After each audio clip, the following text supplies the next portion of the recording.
आइए जानते हैं आज कुछ अंतर्राष्ट्रीय खबरों को। पहले एक नजर आज की हेडलाइंस पर। बिहार में अगले 2 दिनों में गिरेगा पारा, दिसंबर से कड़ाके की सर्दी के आसार।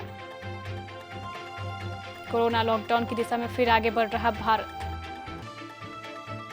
राजस्थान के 8 जिलों में नाइट कर्फ्यू, रात 8 से सुबह 6 बजे तक घरों में रहें लोग। कोरोना महामारी दुनिया के सामने द्वितीय विश्व युद्ध के बाद सबसे बड़ी चुनौती, G20 में पीएम मोदी ने कहा। कॉमेडियन क्वीन भारती सिंह घर से बरामद हुआ था गांजा, कोर्ट में आज होगी पेशी। असम के पूर्व मुख्यमंत्री तरुण गोगोई की हालत बेहद नाजुक। बड़े कारोबारी घरानों और कंपनी भी खोल पाएंगे अपने बैंक। एनसीबी के रडार पर थी comedian queen Bharti Singh. TV की पॉपुलर एक्ट्रेस लीना आचार्य का किडनी फेल होने से निधन, रोहन मेहरा समेत कई कलाकारों ने जताया दुख। और ऑस्ट्रेलिया के खिलाफ टेस्ट में भारतीय टीम 400 रन भी नहीं बना पाएगी, कहा कपिल देव ने। बिहार के कई जिलों में बादल के छाए रहने से 2 दिनों में न्यूनतम पारे में कोई खास गिरावट नहीं दर्ज की गई है। हालांकि मौसमविदों के मुताबिक अगले 24 से 48 घंटे में तापमान 1 से 2 डिग्री नीचे आ सकता है। सूबे में उत्तर पश्चिमी दिशा से आ रही ठंडी हवा का आना जारी है, लेकिन बादलों के होने से रात के तापमान में इसका खास असर नहीं दिख रहा है। मौसमविदों ने यह भी कहा है कि नवंबर के अंत तक कड़ाके की ठंड के आसार नहीं है। मौसम विज्ञान केंद्र पटना का आकलन है कि दोबारा एक पश्चिमी विक्षोभ सक्रिय हो रहा है। यह पर्वतीय इलाकों में बर्फबारी की वजह से बना है। कोरोना के बढ़ते मामले के बीच राजस्थान के 8 जिलों में रविवार रात से नाइट कर्फ्यू लागू किया जाएगा। शनिवार रात हुई आपात बैठक में मीटिंग के बाद जयपुर, जोधपुर, बीकानेर, उदयपुर, अजमेर, कोटा, अलवर और भीलवाड़ा में रात 8 बजे से सुबह 6 बजे तक नाइट कर्फ्यू लगने का फैसला किया गया है। मास्क नहीं पहनने पर 500 रुपये जुर्माना लगाया जाएगा। यह पहले 200 रुपये था। अशोक गहलोत ने कैबिनेट की आपात बैठक बुलाई थी। इसमें कोरोना के बढ़ते मामले के मद्देनजर कई बड़े फैसले लिए गए हैं। भारत में कोरोना संक्रमण ने फिर रफ्तार पकड़ ली है। कुछ रिपोर्ट्स का भी दावा है कि ठंड के दिनों में संक्रमित मरीजों की संख्या में इजाफा हो सकता है। राष्ट्रीय राजधानी दिल्ली में तो बीते कई दिनों से लगातार इसके मामले बढ़ रहे हैं। कई राज्यों ने अपने बड़े बड़े शहरों में नाइट कर्फ्यू लगाने की भी घोषणा की है। मध्य प्रदेश के इंदौर, गुजरात के सूरत और राजकोट में 21 नवंबर की रात से नाइट कर्फ्यू लगा दी गई है। इंदौर में लोग रात 10 बजे से लेकर सुबह 6 बजे तक अपने घरों से बाहर नहीं निकल सकते हैं। साथ ही गुजरात के दोनों शहरों में इसकी समय सीमा रात 9 बजे से लेकर सुबह 6 बजे तक रखी गई है। प्रधानमंत्री नरेंद्र मोदी ने शनिवार को G20 सम्मेलन में कहा है कि कोविड-19 महामारी दुनिया के सामने द्वितीय विश्व युद्ध के बाद सबसे बड़ी चुनौती और मानवता के इतिहास में महत्वपूर्ण मोड़ है।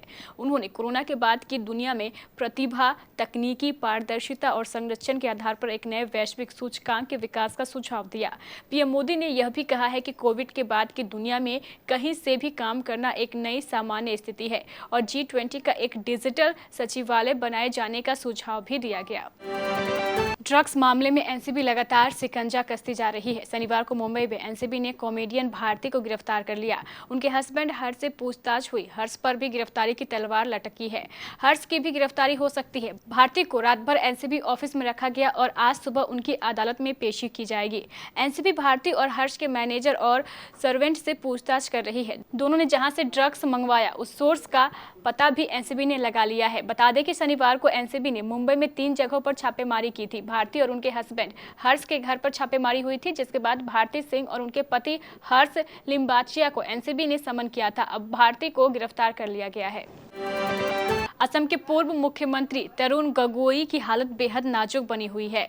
समाचार एजेंसी एएनआई के मुताबिक उन्हें मैकेनिकल वेंटिलेटर पर रखा गया है। गुवाहाटी मेडिकल कॉलेज एंड अस्पताल के सुपरिटेंडेंट अभिजीत शर्मा ने बताया है कि शनिवार शाम को उन्हें इनक्रोट्रोपिक सपोर्ट पर भी रखा गया था। भारतीय रिजर्व बैंक के एक कार्यकारी समूह ने निजी बैंकों में प्रवर्तन की हिस्सेदारी 15 साल में मौजूदा 15% से बढ़ाकर 26% करने की सिफारिश की है। केंद्रीय बैंक द्वारा गठित समूह ने यह भी सिफारिश की है कि बैंकिंग नियमन कानून में संशोधन और समूह के लिए निगरानी व्यवस्था मजबूत करने के बाद बड़ी कंपनियों या औद्योगिक घरानों को बैंकों के प्रवर्तक बनाने की अनुमति दी जा सकती है। रिजर्व बैंक ने भारतीय निजी क्षेत्र के बैंकों के स्वामित्व, दिशा निर्देश और कंपनी ढांचे की समीक्षा को लेकर आंतरिक कार्यकारी समूह का गठन 12 जून 2020 को किया गया था। मुंबई में शनिवार को एनसीबी ने ताबड़तोड़ छापेमारी की। मशहूर कॉमेडियन भारती सिंह के ठिकानों पर एनसीबी ने खंगाला। इस दौरान भारती सिंह के एक फ्लैट से एनसीबी अफसरों को गांजा मिला। समन मिलने के बाद भारती और पति हर्ष दोनों एनसीबी के दफ्तर पहुंचे थे। कई घंटे पूछताछ हुई तो फिर भारती सिंह को गिरफ्तार कर लिया गया। उनके पति को भी गिरफ्तार कर लिया गया है।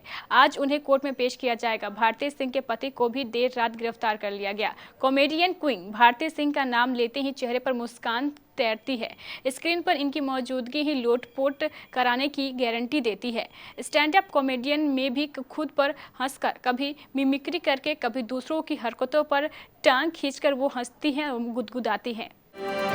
टीवी की पॉपुलर एक्ट्रेस में से एक लीना आचार्य का किडनी फेल होने की वजह से निधन हो गया है। वह पिछले 1.5 साल से किडनी की समस्या से गुजर रही थी। उनकी मां ने कुछ वक्त पहले उन्हें किडनी दान की थी, लेकिन वह बच नहीं सकी। लीना दिल्ली के एक अस्पताल में भर्ती थी। उनके निधन पर टीवी की कई बड़ी हस्तियों ने दुख व्यक्त किया है। सीरियल सेठ जी में लीना आचार्य के को एक्टर रहे वरिष्ठ खन्ना ने कहा, लीना पिछले 1.5 साल से किडनी की समस्या से परेशान चल रही थी। कुछ समय पहले उनकी मां ने उन्हें किडनी दान भी की थी, लेकिन वह सर्वाइव नहीं कर सकी। क्लास ऑफ 2020 में उनके को एक्टर रहे मोहन मेहरा ने भी उनके निधन पर दुख जताया। उन्होंने इंस्टा स्टोरी पर लीना के साथ वाली एक तस्वीर भी शेयर की। ऑस्ट्रेलिया दौरे पर भारतीय टीम के जाने के बाद टेस्ट सीरीज को लेकर बयान आ रहे हैं। पूर्व भारतीय कप्तान कपिल देव टीम की बल्लेबाजी को लेकर शक है। पूर्व भारतीय कप्तान कपिल देव को टीम की बल्लेबाजी को लेकर शक है। कपिल देव ने भारतीय टीम की गेंदबाजी बेहतर बताई, लेकिन बल्लेबाजी में कमजोरी मानी है। भारतीय टीम के बल्लेबाजों को लेकर उन्होंने कहा है कि मुझे नहीं लगता इस टीम के बल्लेबाज 400 रन का आंकड़ा भी प्राप्त कर पाएंगे।